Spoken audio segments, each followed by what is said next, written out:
Salut tout le monde! Ben voilà, on va donner les réponses aux 15 questions de la semaine dernière. Et pour rappel, en fin de vidéo, apparaîtra avant le générique de fin le nom du ou des gagnants. Je précise que je ne vais pas donner les réponses dans l'ordre des questions. Je vais les regrouper par œuvre. Et donc pour rappel, le jeudi 21 juin, j'enverrai la ou les images aux vainqueurs. Je vous invite également à aller voir dans la description de la vidéo. J'ai mis tous les liens Google Maps qui vous aideront à localiser précisément où se trouvent les sites des questions.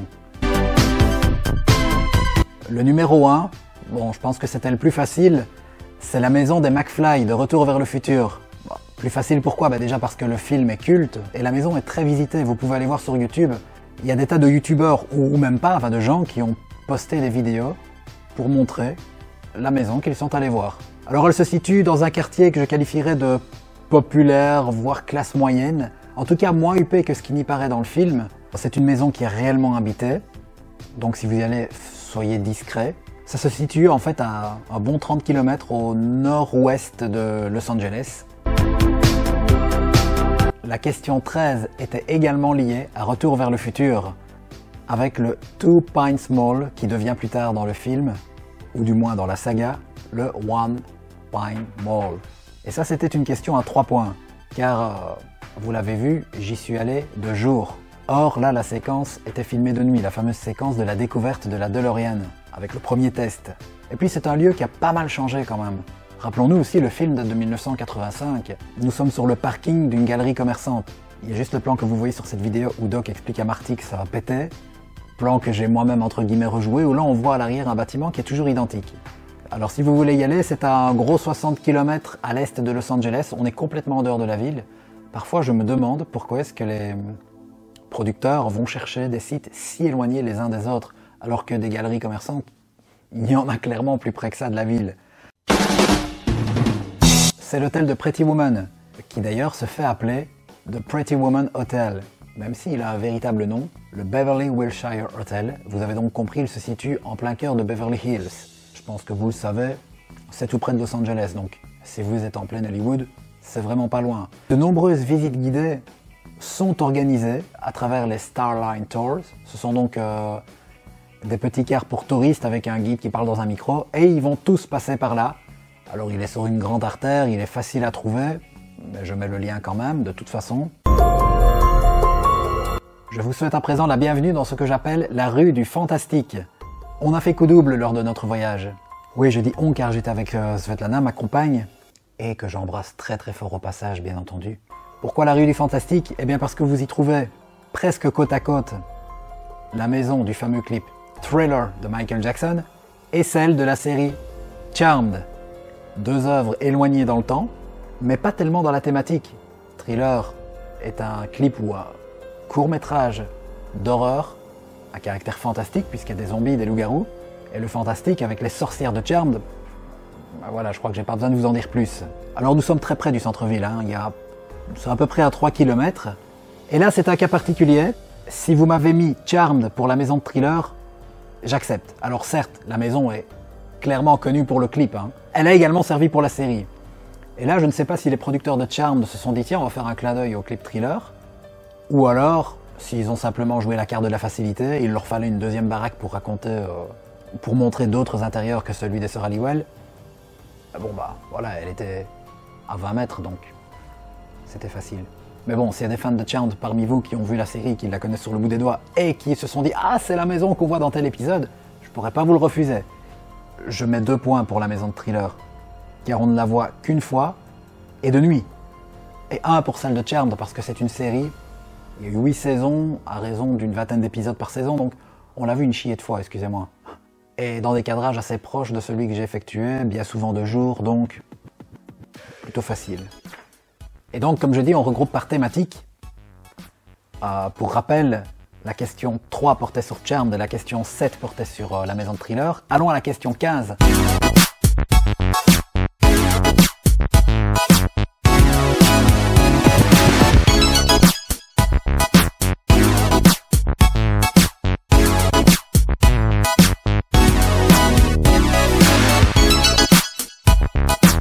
Là, j'ai mis 3 points. car il y a peu de points de repère, et de nouveau, le clip thriller, vous le savez, est exclusivement tourné de nuit.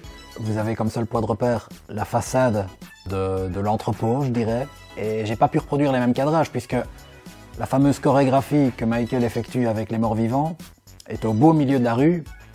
J'ai pas les pouvoirs d'arrêter la circulation, donc j'ai dû me mettre sur le côté. Et nous ne sommes pas du tout au même endroit que là où la maison se trouve. La maison se trouve dans une petite rue, dans un quartier plutôt sympa, plutôt chicos déjà sur les bords. Mais là par contre, on est clairement dans un quartier populaire, mais dans une zone presque à risque. Je ne serais pas retourné le soir justement pour filmer la rue de la Corée. Franchement, ça puait, mais c'est une zone plutôt industrielle. Hein. Là, vraiment, à cet endroit bien précis, il n'y avait personne qui passait. Et là, nous sommes à 10-15 km à l'est de Los Angeles. Revenons à la question 4. C'est le cas litigieux dont je vous ai parlé dans la vidéo précédente de la semaine dernière. Cette petite chapelle s'appelle la Kill Bill Church, située donc à 130 km au nord de Los Angeles. Et comme le film l'indique, nous sommes en plein désert. C'est là que de nombreux films, séries, etc. ont été tournés. Je vous donne 2-3 exemples qui sont répertoriés sur le site officiel de la chapelle. Vous avez True Confessions avec Robert De Niro, un film des années 80. Le film Crossroads des années 2000 avec Britney Spears. Et également Inferno avec un autre Belge que moi-même, Jean-Claude Van Damme, film de la fin des années 90. Mais je le rappelle, si vous reconnaissez d'autres films ou d'autres œuvres, quelles qu'elles soient, même une publicité à la rigueur, et que vous m'apportez la preuve par mail, c'est bon, ça marche aussi. Et donc, comme j'ai fait allusion dans la vidéo précédente, j'ai eu l'occasion de rencontrer le propriétaire des lieux. Il y a des heures de visite comme dans un musée, bon, c'est tout à fait gratuit. Les gens sont très charmants, on a discuté avec eux pendant bien une demi-heure, 3/4 d'heure. Et ils nous expliquent comment ça se passe. Alors il faut savoir que tout le monde peut louer la chapelle, hein. Et si vous voulez faire un tournage pro, la location, c'est 5000 $. Ben ouais, Tarantino est passé par là aussi, donc... Alors ça ne vaut qu'un point, déjà parce qu'il y a plusieurs réponses possibles, et puis parce que je l'ai filmé vraiment dans les mêmes conditions, hein. On avait le même beau grand soleil que dans Kill Bill. Bon, on la voit plusieurs fois au cours des deux films, mais j'ai essayé de reproduire un cadrage de mémoire plus ou moins proche d'un des plans iconiques que vous voyez en ce moment. Vous devez l'entendre, c'est l'alarme des voisins. On va attendre que ça passe avant de continuer, hein.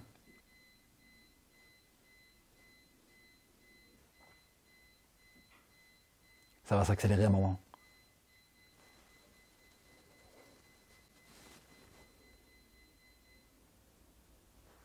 Voilà.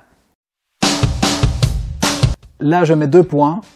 Le film et même la saga est culte, American Pie, mais le lieu en soi n'est pas tellement iconique.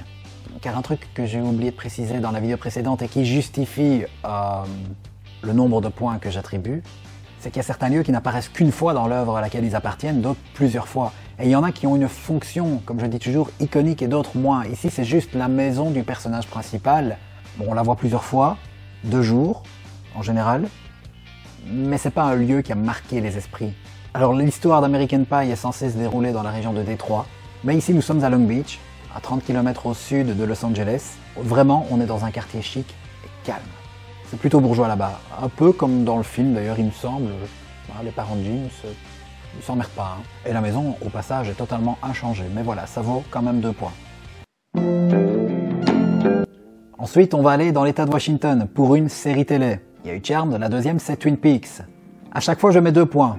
Je justifie ça par le fait que Twin Peaks n'est pas grand public. Je connais pas beaucoup de monde qui suit la série.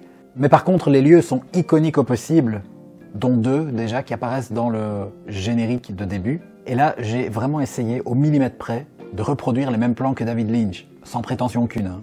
Vous avez compris où je voulais en venir. La question 6, c'était donc les 2 monts avec la route. Ensuite, nous avons les fameuses chutes. Donc ces chutes sont très iconiques de par leur apparition dans le générique et puis parce qu'on les voit de très nombreuses fois au cours de la série, contrairement aux monts Twin Peaks, hein, qui n'apparaissent vraiment que dans le générique. Enfin, ou 1 ou 2 plans peut-être, c'est tout.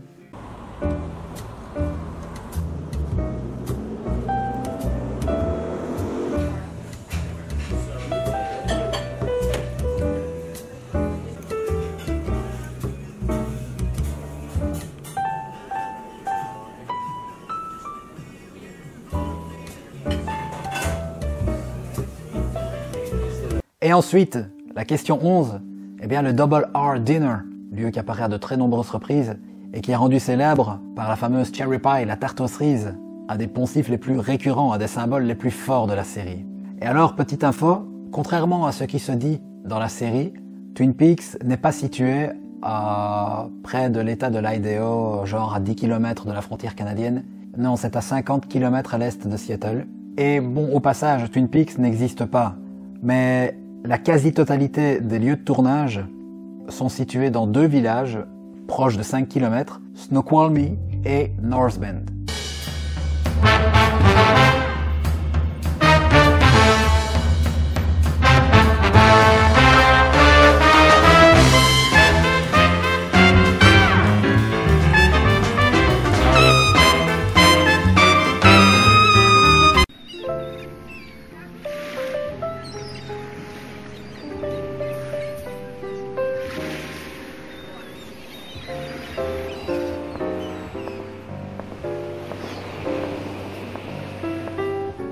Ensuite, les questions 8 et 14 pour le film La La Land.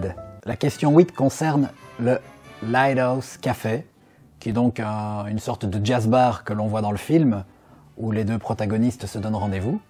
Et la question 14, c'était le pier de la plage, qui est situé à même pas 50 mètres du Lighthouse Café. Donc là, c'est vraiment comme dans le film, ils ont été cohérents si je puis dire. Le Lighthouse Café, qui est assez proche de ce qu'on voit dans le film, mais je mets 2 points quand même, car même si c'est vrai que le film est récent et donc frais dans les mémoires, il n'a peut-être pas encore assez de recul que pour avoir acquis la notion de culte. À l'intérieur, c'est fort proche de ce qu'on voit, mais c'est pas forcément un jazz bar. On y joue de la musique, ça c'est vrai, mais un peu de tout. Quant au pire, il a quand même un peu changé, dans le sens où les lampadaires ont été rajoutés. Il n'existe pas dans la réalité, et puis la fameuse scène où Ryan Gosling se balade le soir en dansant et en chantant, eh bien voilà, c'est tourné le soir, encore une fois, j'y suis allé le jour. Et puis bon, bah, je ne suis pas Ryan Gosling non plus, donc... Ah ça, c'est sûr! Et donc, La La Land, en tout cas les séquences concernées par les questions, ont été tournées à Hermosa Beach, situé à un bon 35 km sur la côte, à l'ouest de Los Angeles et au nord de Santa Monica, pour ceux qui connaissent. Le Winkies de Mulholland Drive. On revient chez David Lynch. Là, j'ai mis 2 points. Mulholland Drive est un film très connu dans la sphère des cinéphiles, mais de nouveau, pas grand public comme Twin Peaks et comme l'œuvre de David Lynch d'une manière générale. Ce qui fait que ça mérite un 2e point si vous l'avez reconnu. Mais le lieu a son importance dans le scénario, on le voit à plusieurs reprises. L'enseigne est très proche, ils ont juste changé le nom, comme je l'avais dit dans la précédente vidéo. Et c'est notamment là que s'est produit la fameuse scène. Petit spoiler pour ceux qui n'ont pas vu Mulholland Drive, la fameuse scène dite du clochard. Vous voyez, bon, c'est à l'extérieur, mais ça a réellement été tourné juste derrière le bâtiment. Malheureusement, aujourd'hui, c'est fermé, donc il se peut qu'à terme, le lieu disparaisse. Donc dépêchez-vous, je sais pas où ça en est aujourd'hui, hein, j'y suis allé l'année passée, bon. Le Winkies est situé à un bon 15-20 km au sud de Los Angeles, plus ou moins entre Los Angeles et Long Beach. C'est pas une zone habitée, on est plutôt dans un zoning, le long d'une grande route, avec des magasins, des restaurants, mais c'est pas la zone la plus clean, la plus fréquentable non plus, mais bon, ça va. Là, je mets 3 points. Le Memento Motel, l'enseigne assez reconnaissable, d'autant que au sein du film, le personnage central fait une photo de cette enseigne, et ça a une raison narrative, mais pour le reste, on a très peu de vues extérieures de la façade. Beaucoup de scènes sont tournées, mais ce sont des scènes d'intérieur, et bien entendu un tout autre endroit dans ce cas-là. Et pour le reste, le motel n'est pas iconique en soi. Le film n'est pas non plus grand public, malgré qu'il soit de Christopher Nolan. C'était un de ses premiers, c'était même son 2e, avant la trilogie des Dark Knight, et qu'il ne devienne le réalisateur réputé qu'il est aujourd'hui. J'estimais donc que ça valait 3 points. C'est situé à un bon 25-30 km au nord de Los Angeles. Voilà, la vidéo est à présent terminée. J'espère que vous aurez pris du plaisir à faire ce concours. Félicitations à ceux ou celles qui ont gagné. Pour ma part, je vais marquer une petite pause. Les vacances arrivent. D'ici très peu de temps, je vais republier une petite vidéo pour vous annoncer mon planning en vue du second semestre, un peu comme j'avais fait en mars dernier. Et on se retrouvera donc au mois d'août. D'ici là, portez-vous bien, bonnes vacances et bonne Coupe du Monde. À bientôt, ciao! Appelez-moi Ryan!